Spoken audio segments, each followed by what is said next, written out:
In this video, I want to talk about why some Lego Star Wars minifigures are so expensive, compared to other themes and other minifigures on the market. So there is no denying that after many years, Lego Star Wars is still one of the most popular and definitely one of the most expensive Lego themes currently available, and likely will be for many years to come. Sets are becoming more expensive, and Lego is becoming more desirable despite this. But one thing that stands out in the Lego Star Wars hobby is the price of some minifigures on the aftermarket. If we look at the general price of a Lego minifigure, I like to assume the base minifigure is worth around $5, directly from Lego. I am judging this price based on the Lego CMF line, which costs $5 a minifigure right now. These minifigures, however, are some of the most detailed minifigures on the market, almost always using dual molded legs, arm printing, and even dual molded arms in some cases. So the general minifigure could and should be valued at even less than that. However, as we know today, some minifigures, even upon release, are incredibly expensive. From sets that released this year alone, according to Brickset, every one of these minifigures are worth more than $10 already. In Ahsoka's Jedi Interceptor, Ahsoka is worth $12, Anakin is worth $11, and R7 is worth $10. Out of the total $45 the set is worth, the minifigures are valued at approximately $30, which is around 66% of the set's full value.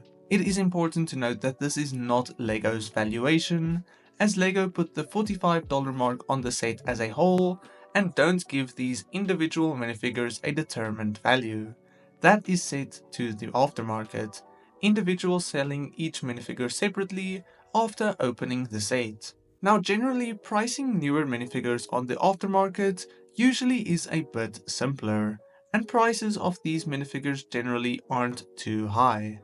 If they are available in cheaper sets, the minifigures included cannot be valued incredibly high, while in more expensive sets, each minifigure can sell for a higher price if the minifigure is in demand, of course. However, with some retired sets, we have some Lego Star Wars minifigures that are worth incredible amounts, especially some older minifigures that were either exclusive to a single set or obscure characters that were never remade. Some examples include characters such as Darth Malgus, who is worth over $200 today, when he was released in a $90 set all the way back in 2012. This minifigure was never remade and has become quite a beloved and iconic Sith Lord from the Old Republic, making it a really valuable and sought after minifigure, allowing sellers to charge high amounts for it. A more recent example is something like General Grievous, that is worth around $33 already, which is much more affordable than Malgus, of course, but he was seen very recently in 2020, and prior to that in a $30 set in 2018. Regardless, $33 for a character that we have seen recently is quite a lot. But of course, some of the most valuable minifigures are highly exclusive minifigures, released in more obscure ways, such as promotions.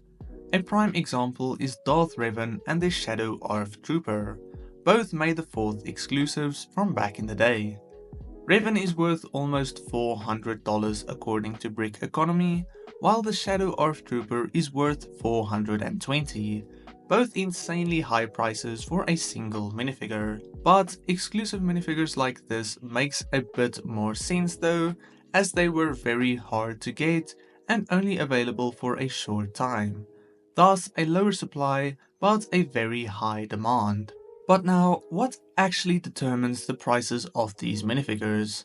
As stated, it is mainly supply versus demand. If there is a lot of supply of one minifigure and lower demand, it won't be worth much on the aftermarket, while high demand and lower supply makes the most expensive minifigures, as sellers know they can charge high amounts and still have people willing to pay that amount, making a very high price ceiling for these minifigures. Another incredibly important aspect is the character actually being depicted. And this character being remade can also have a massive effect on the original minifigure's value. Let's look at a recent example being Paz Vizsla, a more obscure but popular minifigure from The Mandalorian. This minifigure released for the first time in 2021 in a $30 set. Many people stockpiled up on this set and the minifigures included, to later sell on Bricklink when the set eventually retired. During the set's run, Paz Vizsla was worth around $13, so it went up quite a bit after retirement. In 2024, however, this minifigure was remade, dropping the original minifigure's value back to $13, and the new one now is only worth around $5 or $6, making it way easier to get this character. But both minifigures have potential to go back up in value once the new set retires as well. So if you want this minifigure, get it as soon as possible. A different example is someone like the Inquisitor's fifth brother, released in the Captain Rex's ATTE. This minifigure became quite valuable at the time, but never anything too crazy. After the set's retirement though, it went up in value naturally, but with the release of the Kenobi show, the minifigure spiked in value, at around $90 at the time. When the new version of this minifigure was released, for a while the value of the Rebels version dropped significantly.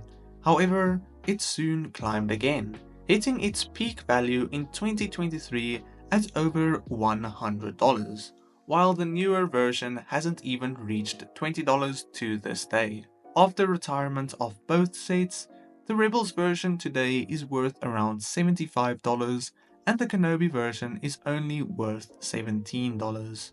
Another thing worth mentioning is Clone Troopers, of course. A few years ago, a massive craze has begun where everyone seemed to want Clone Troopers, and these minifigures went up in value by a lot because of this. Main characters like Captain Rex peaked at around $250, as he became one of the most popular characters in Star Wars after Season 7 of the Clone Wars, and people weren't sure whether this character would ever return to Lego. Fortunately, he did, in what I think is the best way possible, and that was firstly in a UCS set, but later in a $13 microfighter as well, allowing anybody to get him. This new minifigure is worth around $6 right now, and the 2013 version is at $164. Once the microfighter retires, however, this minifigure will definitely go up in value by a lot. So if you want it, right now is the time to get it. So ultimately, there is only one true reason why certain Star Wars minifigures are so expensive, and the thing that determines the price is both the buyer and the seller on the aftermarket. We as LEGO fans are responsible of managing the distribution and selling of retired sets and minifigures, and we are responsible for giving them a certain value as well, which is exciting but daunting as well. And if a minifigure is valued too highly for your liking, that is unfortunately what the LEGO fans are willing to pay. Otherwise, it wouldn't be so high. That said, let me know what you think about this, and then I will see you in the next one. God bless you, and cheers.